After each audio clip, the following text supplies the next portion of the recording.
BPL এর আগামী আসর কি আদৌ হবে নাকি ভেস্তে যাবে সব আয়োজন?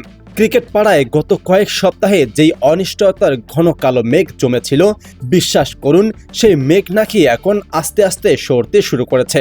হ্যাঁ, পর্দা ওঠার অপেক্ষায় বিপিএল এর নতুন ধামাকা। তবে গোলমাল কিন্তু এখনো একটা জায়গায় থেকেই গেছে। বর্তমান বিসিবি সভাপতির ইচ্ছেটা কিন্তু বেশ পরিষ্কার।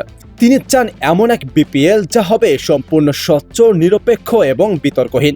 আর ঠিক এই কারণেই বিসিবিকে আপাতত একটু থমকে দাঁড়াতে হচ্ছে সিলেটের জন্য। চায়ের শহরের দলটি কি এবারের আসরে নাম লেখাতে পারবে? বিসিবি কিন্তু এখনো সিলেটের কাছ থেকে চূড়ান্ত সিগন্যালের অপেক্ষায় আছে। সিলেট যোগ দিলেই হিসাবটা 16 কলায় পূর্ণ হতে পারে। কিন্তু থামুন, বিপিএল এর এই রঙিন গল্পের ভেতরেও আছে এক ঘোর অমাবস্যা। আর সেই অমাবস্যার নাম খুলনা। খুলনা ভক্তদের জন্য খবরটা একদমই সুবিধাজনক নয়, কারণ বিসিবির লাল তালিকায় পড়ে যাওয়ায় এই আসরেও খুলনার ফেরার সম্ভাবনা এক প্রকার নেই বললেই চলে। খুলনা কি তবে চিরতরে বিপিএল এর মানচিত্র থেকে মুছে যাচ্ছে, নাকি শেষ মুহূর্তে আসবে কোনো অলৌকিক নাটকীয়তা? বিশ্বস্ত সূত্রের খবর, বিপিএল গভর্নিং কাউন্সিল নাকি ইতোমধ্যে 5টি দলকে চূড়ান্ত করে ফেলেছে। আগের আসরের শক্তিধর ঢাকা, রংপুর আর রাজশাহীর সঙ্গে এই তালিকায় আনুষ্ঠানিকভাবে যুক্ত হচ্ছে বরিশালের গর্জন আর চট্টগ্রামের ঝোড়ো হাওয়া।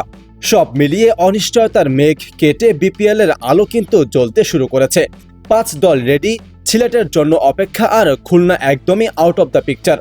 এখন আপনার কি মনে হয়, মাত্র 5 বা 6 দল নিয়ে একটা স্বচ্ছ বিপিএল কি পারবে দর্শকদের মন জয় করতে, নাকি খুলনার মতো দলকে বাদ দেওয়াটা বিসিবির মস্ত বড় ভুল? আপনার বিস্ফোরক মতামতটি কমেন্ট বক্সে জানাতে একদম ভুলবেন না। আর চ্যানেলটি সাবস্ক্রাইব করে যুক্ত থাকুন দেশের ক্রিকেটের সব গোপন খবরের সাথে। ধন্যবাদ।